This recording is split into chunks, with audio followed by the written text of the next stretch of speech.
This episode is sponsored by the Freedom Builder System. For just $57 a month, you can get my custom Biz Builder AI, plus membership in the Freedom Builder community. Think of it as having me, your personal business coach and corporate escape Sherpa, right in your pocket 24/7. Biz Builder AI is your business building tool with 5 Sherpas in one powerful tool. It's a coach in AI form that helps you choose the right idea, create offers, build your financial runway, and market yourself without the cringe. And the Freedom Builder membership gives you the training, community, and accountability to actually follow through. So you're never doing this alone. Think of it as clarity, tools, and support all in one for less than the cost of a dinner out and a fraction of what you'd spend on private coaching. Check the show notes for the link, and let's get into today's episode.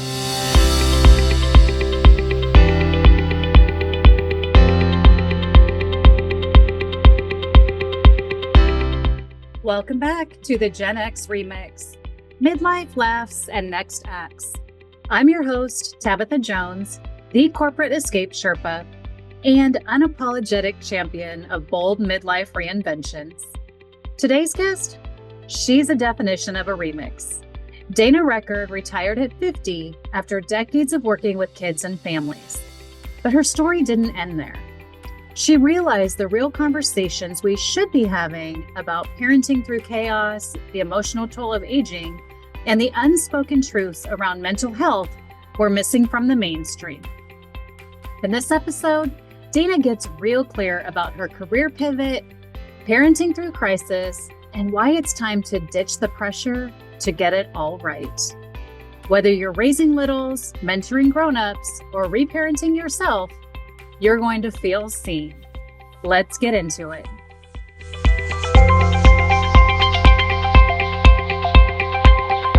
Dana, welcome to the Gen X Remix. How are you doing today? I'm doing wonderful. Thank you so much for having me. Of course, I am so excited about our conversation and all of the great words of wisdom you are about to share with us.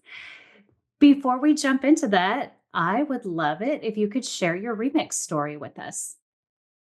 So, my most recent remix was leaving corporate a year ago, July, and going into digital marketing. I started digital marketing in a niche that I thought people would be interested in.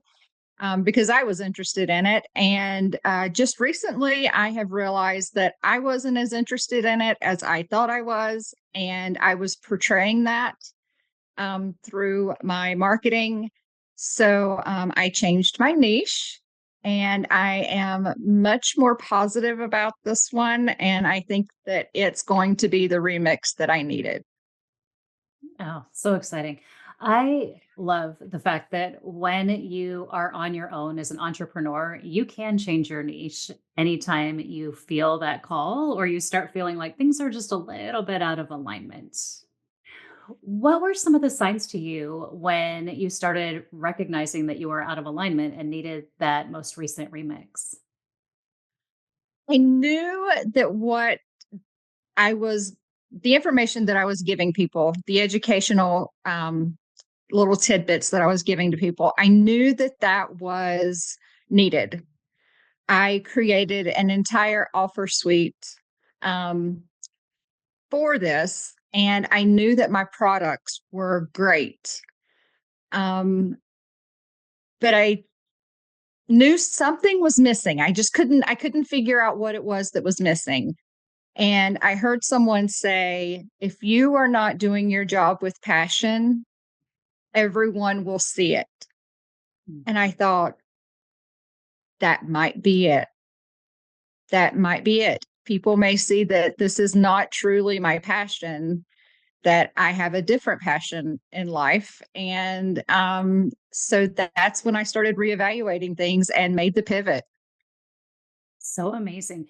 One of the things that I see a lot, especially in the entrepreneurial world, is that I think it's kind of like from the 80s, like you don't quit the team, right? Like you're invested, you go, go, go, go, go. And, I've recently met people who have transitioned from law careers or transitioned from careers you would never think that someone would change, but for the same reason, like that, just something doesn't feel quite right. I'm not showing myself as my most authentic way, and I'm not really happy. And in the corporate world, I find that a lot of people will stay stuck in that feeling because everybody hates their job, or it's just part of it, right? So how freeing to be able to make that shift on your own terms. Yes. Yes, it is. And I wish that other people had that opportunity when they needed it, because staying in a corporate or any other type of job where you're not happy, you're not your best self anywhere else. Yeah.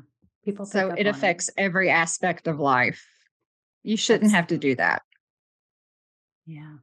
I want to tap back on that first remix, and then we're going to dive headfirst into the next one because I'm so intrigued. But I love hearing from corporate escape artists. Kind of what was that most surprising thing you discovered after you made your escape?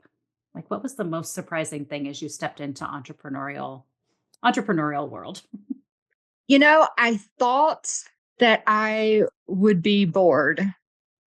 I thought that I'm I laughing. So thought for the audience that's listening, they're like, "What did it get quiet for?" It's because I'm laughing. Sorry, holding it in.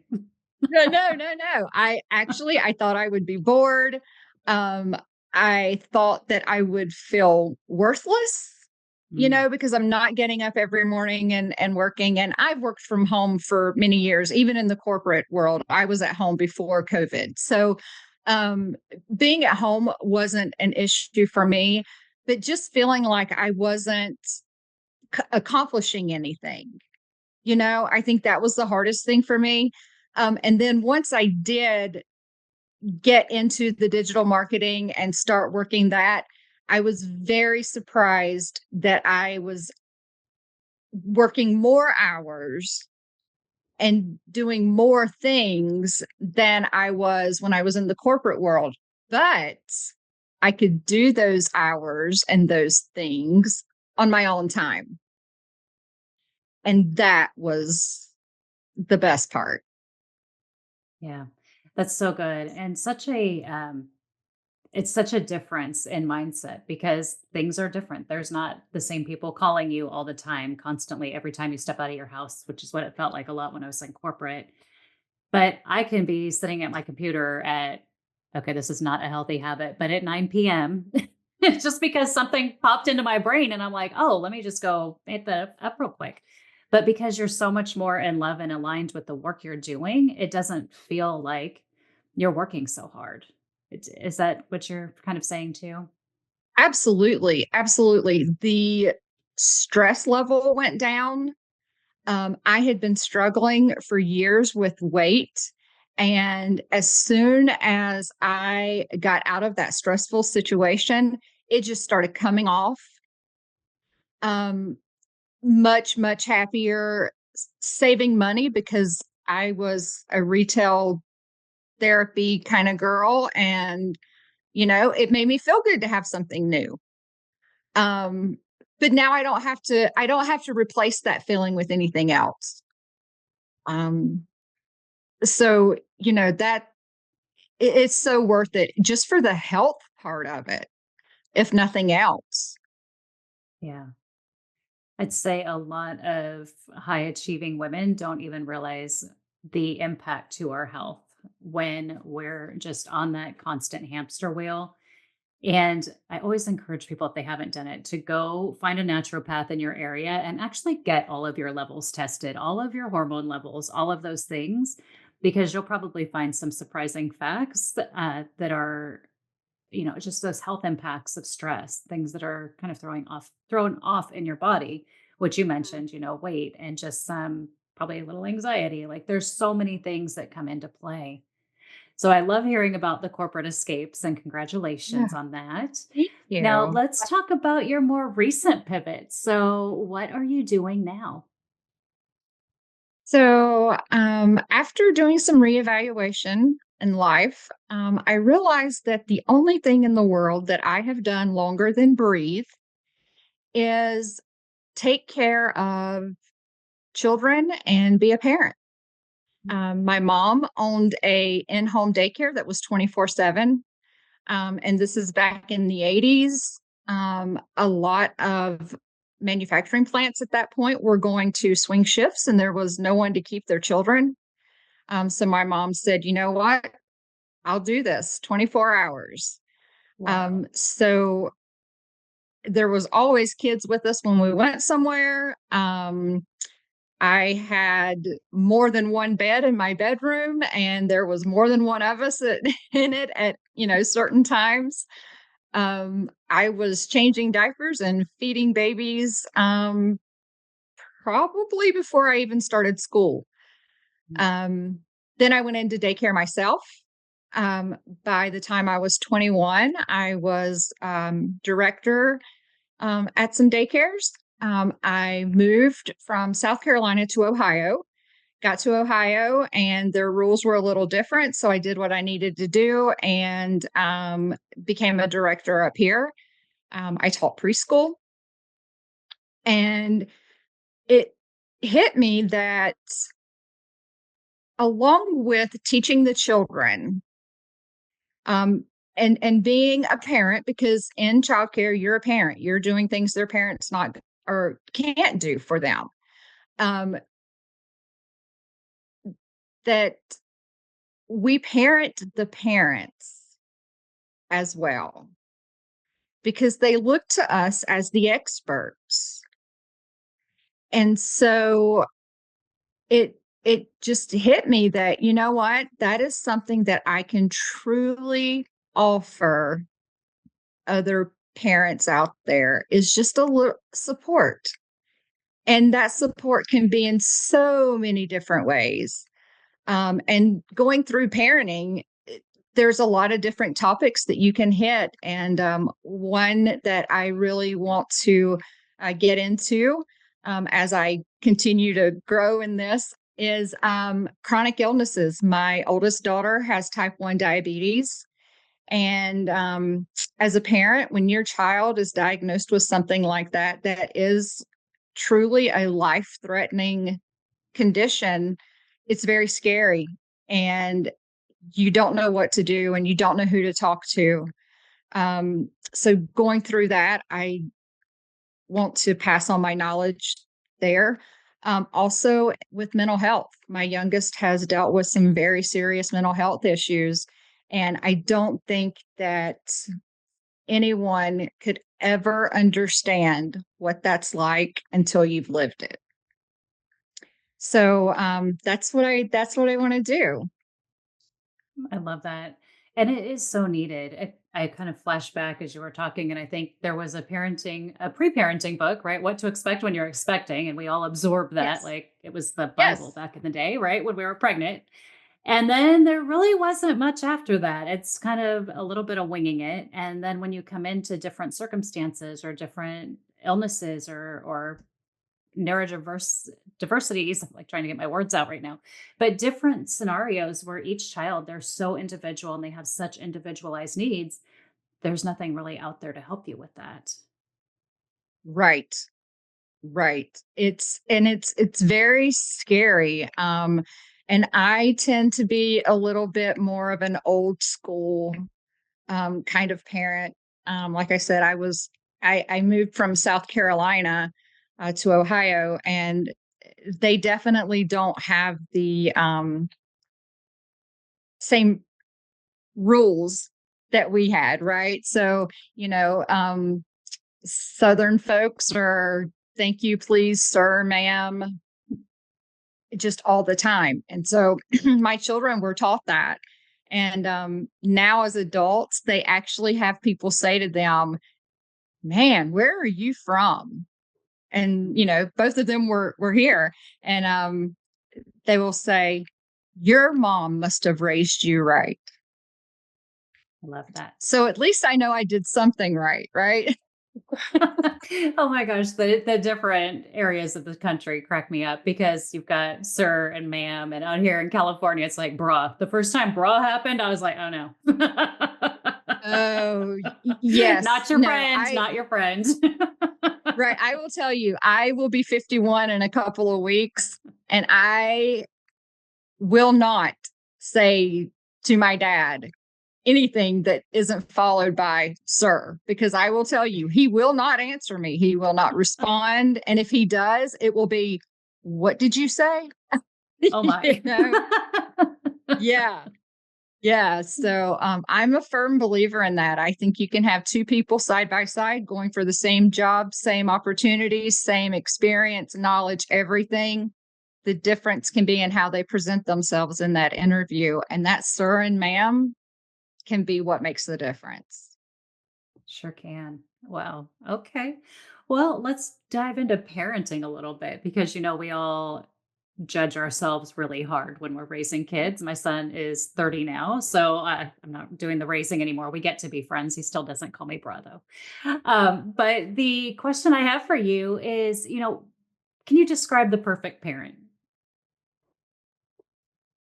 Yes, the perfect parent is the one who realizes that they are not perfect, because there is no such thing. We're all going to mess up. We're all going to make mistakes. The mistakes we make and we think are big, our kids may not think so, but when they get older, they may tell us something that we did that we didn't think was a big deal, and it was a big deal to them.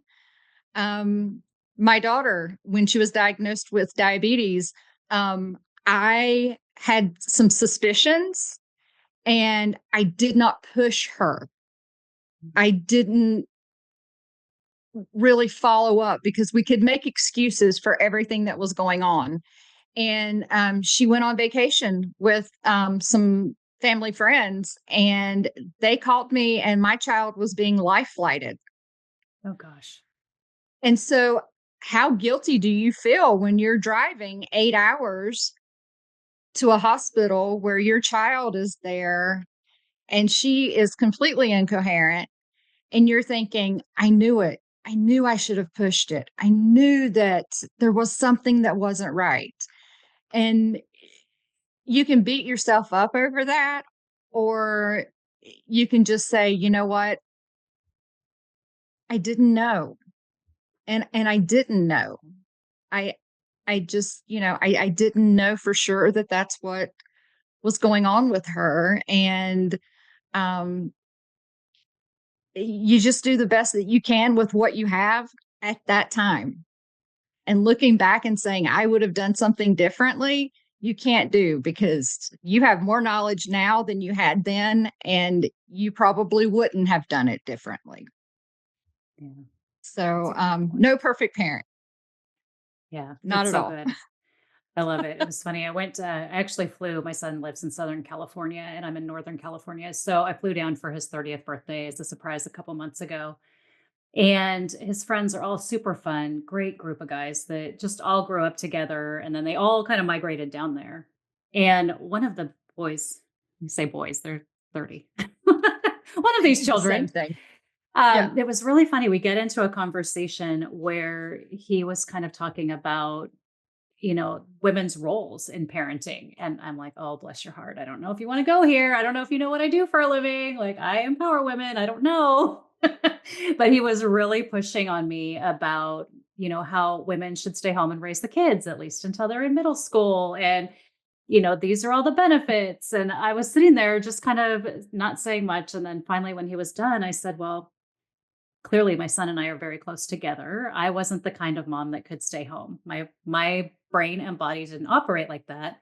But I had wonderful friends who did stay at home and they had my back if I had an emergency. And I had theirs if they needed something on the weekends or the evenings. I said, so it takes all kinds. And there's no such thing as the perfect mother. The mom that's making the right decision is the one that's doing what's right for her and her family. And that's very Right. individual. And it kind of is hitting me as we're talking about, parenting. It's really the same. It's individual. It's what does your child need? What do you have to give? What are your resources? Who's in your community that can really support you with these things? Right. Right. And, my oldest will be 30 in July. And I had my children at 21 and 28. And so now they are 29 and 22. Both of them are still single. which is fine with me. But, doing things with them now is so much fun. We Right. go to concerts, we go to patios and sit and have a couple of drinks and watch a band. We went to Mexico, just me and the girls. So, I know a lot of people my age still have children in school. Yeah. And it's a big difference because some of my friends still have kids who are in middle school, junior high, that kind of thing. Some of my friends have grandchildren. And so we're all over the place with our parenting because we all started at different parts of our lives. Yeah. Um, so it, it's just you wing it, honestly, and I hope agree. that I hope at the end of the day everybody's still alive. Exactly. That's exactly it. And that's so funny and true because with Gen X, I'm thinking through my friend group. I have one that has a son that's going to high school next year. I think I have the oldest. He's, at 30. And the others have all ranges between high school and 30 years old. It's just, we're all in different spots. Some are starting to get to that point where they're caring for aging parents. There's just so much going on in everyone's lives. A question I have for you, and this is a Gen X kind of question. Mental health didn't really exist when we were growing up. So, how did you become more educated and learn more about what your child needed when she was struggling with some mental health issues? Um, I think mental health existed when we were young. But like we were talking about earlier, I think sometimes the answer was, if you're crying, I'm going to give you something to cry about. So we just stopped. We sucked it up. So We don't have a time for lot this. of us, a lot of us probably didn't get the help that we needed along the way. But with her, I learned every day as we were going through it, and it was probably the hardest lesson and the hardest thing that I have ever gone through. I can't even imagine what she felt like. And she still has days, she still has opportunities to go out and do things. And it might be a day where she can't get out of bed. But the one thing that I will say is don't ever say to someone who's suffering with it or who is a caregiver of someone who is suffering, just get over it. Mm, Just make them get up and go. Just make them, because there is no just. There is no mm, just. When you cannot make a child get out of the bed to eat, you certainly are not going to get them out of the bed to go to school or go to work. And mm. all you can do on that day is be there if they need something because they have to work through it. And sometimes working through it is just letting their entire bodies and brain just go for the day and maybe 2 days. Um, but therapy is a godsend. And it was good for her. And I decided that it was time for me to go when we were about halfway through the process. And probably the best thing I did for me. Yeah. Good for you. That's Yeah. a lot of times too, you feel like I don't have time or this is selfish. It's not about me, but it is about you because you've been helping your child navigate through these things. You are feeling some of the fallout from that, and you have your own feelings that you can't show in front of your child. So being able to get out Right. to an experienced person is so helpful. Yes. Yes. I will tell you, there were many, many, many tears shed. Lots of those, what mistakes did I make questions. Um, a lot of guilt because you can't help them. You can't. It's it's very, very hard to go through. But she got through it. And like I said, she still has days, but she graduated in December with her bachelor's degree with honors. It's amazing. So she is a rock. She just Congrats to doesn't her. know it sometimes, but Yeah. she really is. That's so good. And then also such an opportunity for others to learn from you, from your journey. So your pivot is going to help so many people as they're navigating this really unfamiliar territory. And again, as Gen Xers, like we didn't really learn how to talk about our feelings necessarily because I don't think anybody really cared about them. We didn't really, have that opportunity to express things that we were feeling and often kept things really held in. So when our children or grandchildren or whomever starts expressing themselves, sometimes we don't know what to do with that. And we need to be able to look to someone like you who has this experience and can help. So that's really amazing. Yeah. Yeah. The best thing I ever did was tell my kids that I have an open door. They can tell me anything at any time. And sometimes they tell me, excuse me, sometimes they tell me too much. It's really I'm hard not like, to put your fingers in your ears. I'm like, I'm your mom. I'm your mom. But the fact that they are that comfortable tells me that they have that trust. Yeah. And that was huge for me. That was very huge for me. And if you were raised like me, you sure did not share things with your kids. We were the Absolutely. Still best. don't share things with her. We Good. were the best at keeping secrets Oh my gosh. and not telling whole truths. And thank God there was no internet or cell phones or Oh, anything like that preaching to the back choir on then. that one. Yes. Or cell phone trackers. Yes, yes, Yeah. yes. Yeah, Yeah, weird how I wasn't 2 blocks away at a sleepover. Ah, okay. right. That is so funny. I remember, Yep. 30 when I was 30, I decided to rebel and go get a tattoo, and I drove straight to my mom's house to show her. I was like, "See?" She didn't care, obviously, at that point, but I was dying because, I mean, that was so taboo back then. Well, But I was like, "I'm doing it." so I was 20. I had gotten married at 19. I was 20 when I got pregnant with my oldest. And I remember going to tell my grandma that I was pregnant and I was scared to death. And my husband kept going, "Why are you scared to tell her?" And I'm like, "Because she will know what we did." You That's amazing. know, Oh that my was, I gosh. mean, that was the generation was you were like, "Oh my gosh, Yeah. grandma knows." We did not talk about such things. No, not Oh my at gosh. all. Not at all.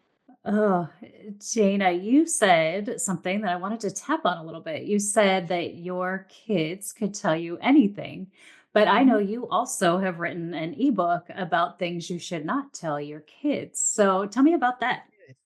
Yes. So I got to thinking about things that we should never say to our children.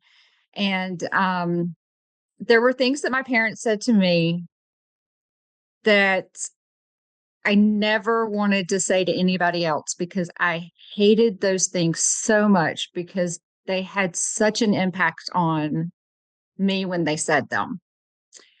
Then as I started working through daycare and that sort of thing, and I realized that there were a lot of other things that we didn't need to say to people. And so I have put together an ebook of 80 phrases and words that you should never say to your children.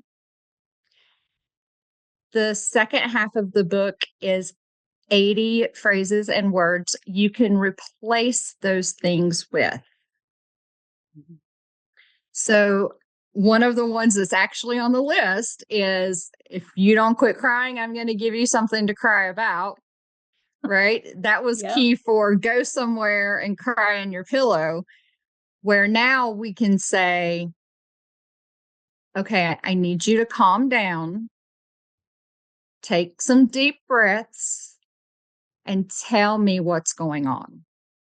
Let me help you work through this. And so that is where we start making the shift. And A lot of baby boomer parents look at that and see it as soft Hmm. and that sort of thing. And I am far from the softest parent. Um, it's not. It's treating children with respect that you want them to treat you with. And when you show them that they can talk to you, they will come to you for anything. Anything. So, not the good stuff, not the blah, blah stuff, but the real life changing conversations that you need to have with them, they will come to you and talk to you. And that is invaluable.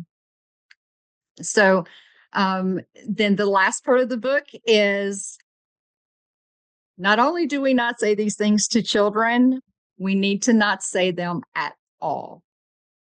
Well, Not to adults, not to strangers. We need to change our vocabulary completely and treat people with respect. And I think that is huge. Huge. so good. And I've been saying this again more frequently than I would like to, but it does feel like people have gotten a little bit more disrespectful since the pandemic. And I'm sure I just am pointing that out because, it seems like since people came out of hiding, they forgot how to be nice. And there are things that, even as adults, you hear from another adult and you're like, oh, did you just say that out loud? Because I kind of want to engage and help you correct your ways right now, but also I don't have time for it. So that is really helpful, kind of teaching people how to be good humans again and treat people with respect and make places that are a little bit emotionally, my words are not coming, emotionally secure because Right. we didn't always feel emotionally safe as kids to express our feelings. Mm-hmm. We created spaces where our kids could express their feelings, which I'm with you. It doesn't make you a soft parent. My son will tell you that I was the strictest person in his life, but he also could tell me anything and we would work through it. And he knew that if he had feelings, we could talk about those feelings. And he could be having feelings about me and the way I did something. We can talk Mm-hmm. about it and we're going to level set, we're going to hug, and we're going to move on. But Yep. adults need to be able to do those same things with each other. So, what a valuable book. Yeah. Communication. How many divorces are there because we don't know how? Not we can't. We don't know how to communicate. And it's sad. It's really sad. So yeah, absolutely. Communication is key. Amazing. Well, Dana, I am sure that you've triggered some curiosity in our listeners and some people really wanting to know how they can become even better parents. What is the best way for our listeners to connect with you? So I am on Instagram and TikTok as Breaking Free with Dana, all one word. And the breaking free is just breaking free from everything, societal pressures, um, your corporate life, your guilt of not being the perfect parent. It is all encompassing. So, breaking free with Dana. All right, excellent. And then is there a way for them to get your book there, your ebook, or is there a better way for them to grab that? Yes. So if they will just send me a DM on either one of those platforms, I will send that over. It is a digital book. So I will send it immediately. They can print it out or save it. Outstanding. I'll be getting a copy of that myself because I'm so curious about those 80 phrases and then wondering if, somebody in my life who might have parented me might get that for, holiday coming up. Right. Oh my gosh, this was so great, Dana. Before Yes, we thank sign off, but you. do you have any final words of wisdom or advice that you'd like to share with our listeners? I just think the final word is just realize you're not perfect. You're going to make mistakes. And if you need help, find it, ask for it, and get the support that you need. Um, and that can be from many different places. So, but just don't give up on yourself and don't beat yourself up. Amazing. Thank you so much, Dana. It has been a pleasure having you here, and this conversation has lit up a few more light bulbs for me. So I always appreciate when that happens. Thank you so much for joining us on the Gen X Remix today. Good. Thank you. That was raw, real, and ridiculously relatable. Am I right? Oh my gosh. Dana didn't hold back, and I know I'm not the only one who's rethinking a few parenting patterns and emotional blind spots. Want to learn more from Dana? Be sure to DM her on Instagram or TikTok at Breaking Free with Dana, and she'll send you her free ebook. It's filled with practical, powerful tools for parenting and healing. Don't sleep on this. We'll include all the links in the show notes. And if this episode just lit a fire in you, if you're craving more alignment, freedom, or just a damn plan, then consider this your sign. My Corporate Escape Accelerator is open now. This isn't a leap without a net kind of vibe. It is a build your own net before you jump kind of move. It's 6 months of strategy, support, and systems to help you escape corporate on your terms. Apply now at corporateescapesherpa.com/accelerator. And let's make your next act your boldest yet. Until next time, be kind to your past, fierce with your future, and never forget, you can remix anything at any time. Take care.